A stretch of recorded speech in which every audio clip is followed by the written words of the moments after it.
Good morning all of you, welcome to the class. आज की class fully dedicated है credit card के ऊपर। क्रेडिट कार्ड क्या है, क्रेडिट कार्ड कैसे वर्क करता है, who are payment aggregators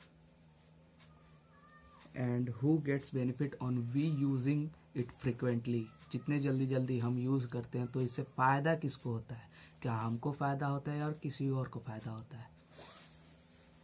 and how can we avoid losses and get benefit of it.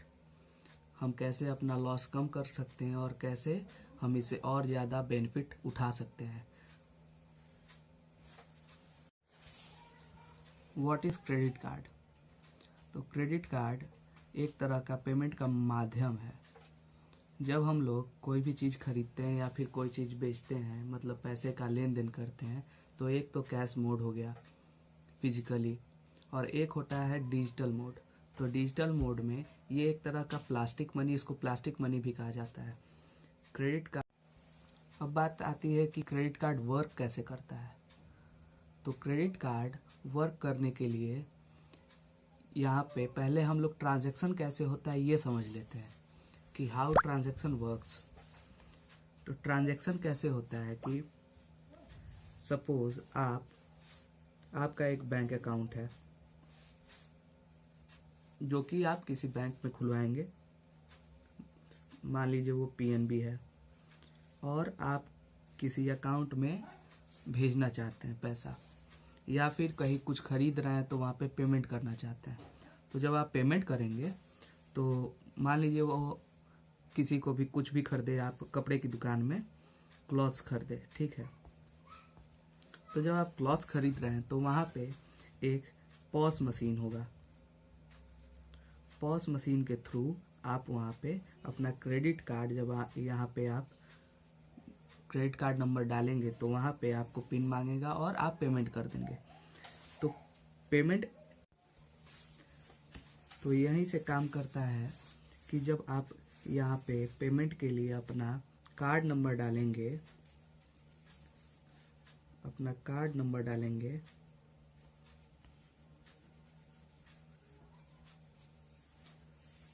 तो ये पॉस मशीन ये रिक्वेस्ट भेजेगा आपके बैंक अकाउंट को, आपके बैंक में ये रिक्वेस्ट भेजेगा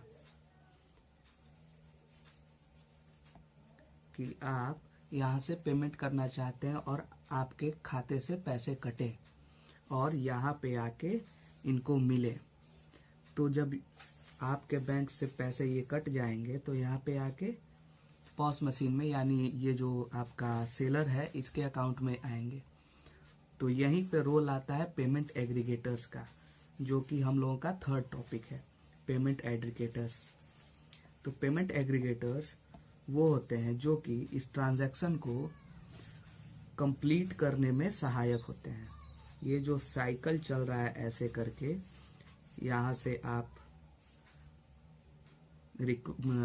पहले आप कार्ड डालते हैं, फिर यहाँ पे कार्ड नंबर डालेंगे, फिर यहाँ पे ये रिक्वेस्ट भेजेगा, फिर आपके यहाँ से ऐसे पेमेंट आएगा। तो यहीं पे रोल आता है पेमेंट एग्रीगेटर्स का। तो पेमेंट एग्रीगेटर्स वो होते हैं जो आप पेमेंट करेंगे तो ये तो तुरंत इसके खाते में नहीं आएगा। तो यहीं पे रोल आता है पेमेंट एग्रीगेटर्स का, जो कि आपके भेजे हुए पैसे को कम से कम 1 से 2 दिन वर्किंग डेज अपने पास रखता है क्लियरेंस के लिए। अब यहाँ से ये देखेगा कि ये जो रिक्वेस्ट आया ये पॉस मशीन भेजा है, न कि इनका बैंक। अब आपका सेलर का अकाउंट एसबीआई में हो सकता है, आईसीआईसीआई में हो सकता है, किसी भी बैंक में हो सकता है, एचडीएफसी में हो सकता है।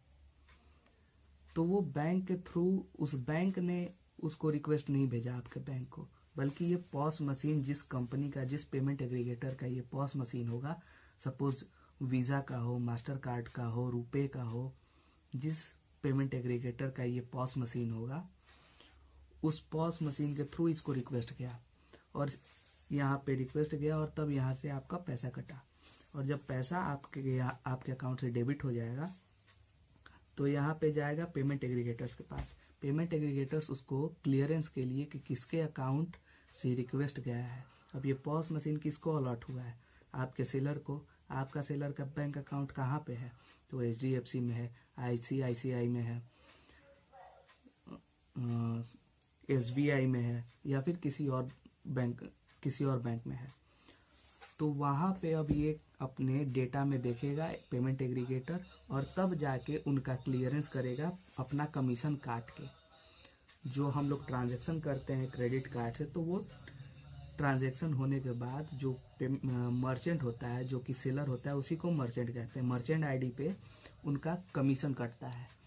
वो हो सकता है कमीशन 100 रुपये में 50 पैसे, 50 पैसे या फिर 1.5 रुपये के आसपास कमीशन कटता है। और भी मेंटेनेंस चार्जेस और कई तरह के चार्जेस होते हैं, तो कुल मिलाकर उनको करीब करीब 3% मैक्सिमम पड़ता है।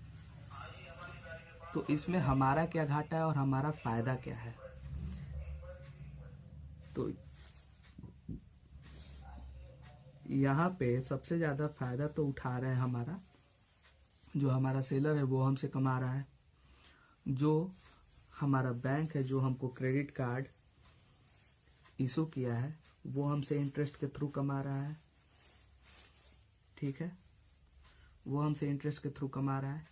और जो पेमेंट एग्रीगेटर है, वो हमसे कमा रहा है। Who are benefiting with us? These 3 people.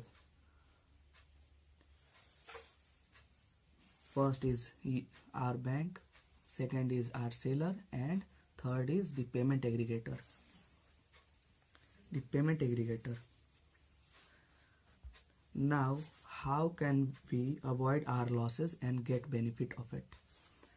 तो यहाँ से हम लोग अपना लॉस कैसे कम कर सकते हैं, इससे हमारा घाटा ही ना हो रहा है। तो यहाँ पे रोल आता है हमारे समझदारी का। जब हम लोग कुछ भी खरीदें तो इम्पल्स बाइंग में न खरीदें। जैसे कि हम लोग फ्लिपकार्ट, अमेज़ॉन, इस पे देखते हैं कि कोई भी फ़ोन आया, नया लॉन्च फ़ोन नया लॉन्च हुआ, कोई भी इलेक्ट्रॉनिक आइटम नया लॉन्च हुआ, तो ज़्यादातर इलेक्ट्रॉनिक आइटम्स पे ही ये लोग ये वाला ऑफ़र लगाते हैं कि HDFC का अगर आप क्रेडिट कार्ड लिए तो आपको 1,500 का छूट मिलेगा। ICICI का आप क्रेडिट कार्ड लाए तो आपको इतने का छूट मिलेगा, 20% of, 15% of, 8% of, 50% of, big billion days, the great Indian festival. तो इनमें हमारा क्या लॉस है? हमको तो फायदा ही हो रहा है। तो फायदा हो रहा है, लेकिन फायदा एक टाइम का हो रहा है। अगर हम लोग इम्पल्स बाइंग में आके जो हमारे पास सेविंग्स है, 10,000, 20,000, 50,000, जो भी हमारे खाते में है, जो सेविंग्स है, इम्पल्स बाइंग में कि अरे इतने का छूट मिल रहा है, कहीं छूट न जाए, कहीं ऑफर चला न जाए, ये इम्पल्स बाइंग है। मतलब जल्दी जल्दी हड़बड़ी में हम लोग खरीदेंगे, ना कुछ सोचेंगे, ना समझेंगे कि अभी क्रेडिट कार्ड, मेरे बैंक का जो क्रेडिट कार्ड है वो हमको कितने का इंटरेस्ट रेट ऑफर कर रहा है, कितने का लिमिट है, कहीं मेंटेनेंस चार्जेस बढ़ा नहीं ना दिए, कहीं कोई सीक्रेट चार्जेस तो नहीं है। बिना कुछ सोचे समझे हम लोग इम्पल्स बाइंग में खरीद लेंगे। और जब हम खरीदेंगे तो वो लोग हमारा कार्ड नंबर सेव कर लेंगे। अब जब सेव कर लिए तो अब हम नया गेम यहाँ से स्टार्ट हो रहा है। बार बार हम लोग को नोटिफिकेशन। अब कोई भी बिग बिलियन डेज नहीं चल रहा है, एकदम ऑफ सीजन है, फिर भी हम लोगों को नए नए ऑफर आएंगे कि आप ये वाला कार्ड यूज़ कीजिए और 200 रुपये 300 रुपये बचा लीजिए। 200-300 रुपये बचाने के लिए जब वो लोग 20% ऑफ देते हैं ना, तो 20% ऑफ देने के लिए 20% कॉस्ट में ऐड कर देते हैं और तब वहाँ से 20% ऑफ देते हैं। तो जब आप ऑफ सीजन में भी लें, ऑन सीजन में भी लें, सामान आपको उतने का ही पड़ेगा। सपोज अगर 100 रुपये की चीज़ है और आपको बोला जा रहा है कि आपको इस पे फ्लैट 20% ऑफ है, ठीक है, फ्लैट 20% ऑफ है। 20% ऑफ के हिसाब से आपको ये सामान पड़ा 80 रुपये का, ठीक है, 80 रुपये का। लेकिन असल में अभी बिग बिलियन डेज चल रहा है या फिर कोई ऑफर का फेस्टिवल सीजन चल रहा है, तब ये 80 रुपये का है। और वही आप ऑफ सीजन में जब इनके वेबसाइट पे कोई चेक इन भी करने नहीं जा रहा है, कोई नॉर्मली लुकआउट भी नहीं कर रहा है, कोई स्क्रॉल भी नहीं कर रहा है, उस टाइम पे जब ट्रैफिक नहीं है, उस टाइम पे इन लोगों का रेट गिर जाता है। उस टाइम पे यही चीज कहीं 60 का मिल रहा हो, कहीं यही लोग 60 का बेच रहे हो, कहीं 80 का बेच रहे हो, कहीं वही चीज बेच रहे हैं।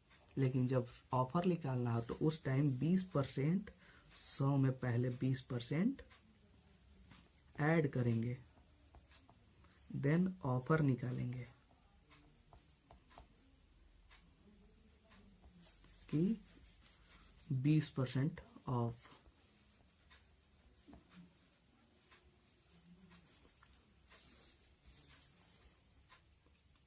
ऐसे ये लोग काम करते हैं।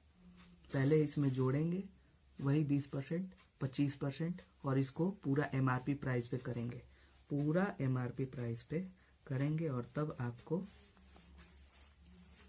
आपको यही चीज डिस्काउंट बोल के, वही 20% डिस्काउंट बोल के आपको चिपका देंगे।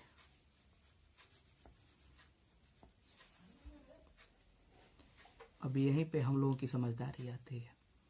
अगर हम नॉर्मल एक कस्टमर हैं और हमको सच में फ़ोन की रिक्वायरमेंट है, सच में टैब की रिक्वायरमेंट है, सच में किसी चीज़ की रिक्वायरमेंट है, तो ही हम उसको खरीदें।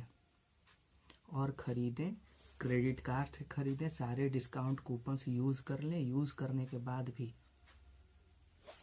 हम लोगों को जल्द से जल्द मम्मी से लेके, पापा से लेके, दोस्त से लेके, भाई बहन से, किसी से लेके पहले उस क्रेडिट कार्ड का पेमेंट करना है। अगर 1 महीने की लिमिट दी है, 1 मंथ की लिमिट दी है आपको कि 1 मंथ तक आप यूज़ कीजिए, कोई इंटरेस्ट, कोई पेनल्टी कुछ नहीं लगेगी, तो इसका मतलब ये नहीं कि 1 महीना तक रुकेंगे। 1 महीना तक रुकने से अच्छा है कि किसी और से कैश लेके अकाउंट में डलवाएं और उसका पेमेंट करें। किसी और से लेके पहले क्रेडिट कार्ड का पेमेंट करें, क्योंकि अगर 1 महीने के बाद आप पेमेंट करेंगे, 1 महीना चूक गए, 1 महीना 1 दिन हो गया, तो आपको फ्लैट 30% का इंटरेस्ट देना पड़ेगा। फ्लैट 30% और मोर, 30% और मोर आपको इंटरेस्ट देना पड़ेगा। ठीक है, कभी 35%, 33%, 32%, 36%, ऐसे करके आपको इंटरेस्ट लगेगा। तो पहले क्रेडिट कार्ड का पेमेंट करें। और अगर आप इलेक्ट्रॉनिक्स में डील करते हैं, इलेक्ट्रॉनिक का दुकान है, या फिर कोई आपको मौका मिला है, अपॉर्चुनिस्टिक है कि अभी मुझे मौका मिला है, 2-3 हज़ार ऐसे एक फ़ोन पे बच रहा है, तो अगर आपके पास पैसे हैं 40-50 इतने भी, तो बिजनेस अपॉर्चुनिटी खोजिए। इसमें बिजनेस अपॉर्चुनिटी यही है कि आप अपना क्रेडिट कार्ड अवेल कीजिए, सारे डिस्काउंट कूपन्स अवेल करके मैक्सिमम डिस्काउंट पे माल मंगाइए, ऑफ सीजन में उसको एमआरपी प्राइस पे आराम से निकालिए। एमआरपी प्राइस पे आप निकालेंगे, अच्छे खासे प्रॉफिट कमाएंगे। अगर एक फ़ोन पे आप 2-3 हज़ार रुपया भी बचा लिए क्रेडिट कार्ड का यूज़ करके, तो आप प्रॉफिटेबल है। और उस टाइम पे आप प्रॉफिट कमाए, तो प्रॉफिट जब आप कमाएंगे तो आप इंटरेस्ट भी पे कर देंगे। अब सपोज मान लीजिए 50,000 की आपकी लिमिट है, 50,000 की लिमिट है, और इस पे 30% का आपको इंटरेस्ट लगा। ठीक है, साल का लगेगा, सपोज मानिए 36%। ठीक है, मंथली 3% का हिसाब पड़ रहा है फॉर 12 मंथ्स, 12 मंथ। ठीक है, 12 महीने के लिए आपको 36% का हिसाब पड़ा 50,000 पे। 12 महीने के लिए आपको 36% का इंटरेस्ट पड़ा, उसको आप ईएमआई पे कर दीजिए कि हम 12 महीने में चुकाएंगे। आराम से आप अपना फ़ोन बेचिए, अपना इलेक्ट्रॉनिक गैजेट बेचिए, जो सामान आप बिजनेस के पर्पज़ के लिए यूज कीजिए क्रेडिट कार्ड को। और बिजनेस पर्पज़ के लिए आप जो भी इसको करें, जो भी आपको पेनल्टी लगे, इंटरेस्ट लगे, जब आप कमाएंगे तो पेमेंट भी कर देंगे, तो उस हिसाब से इसको बिजनेस पर्पज़ के लिए कन्वर्ट कर दीजिए, ना कि पर्सनल पर्पज़ के लिए। पर्सनल पर्पज़ के लिए तभी करें जब आपके पास सफिशिएंट फंड हो, सफिशिएंट पैसा हो। सेविंग्स को एकदम नील करके कुछ भी इम्पल्स बाइंग में ना ट्रैप फंसिए, ट्रैप में कभी नहीं आइए। अपना ध्यान रखिए। God bless you.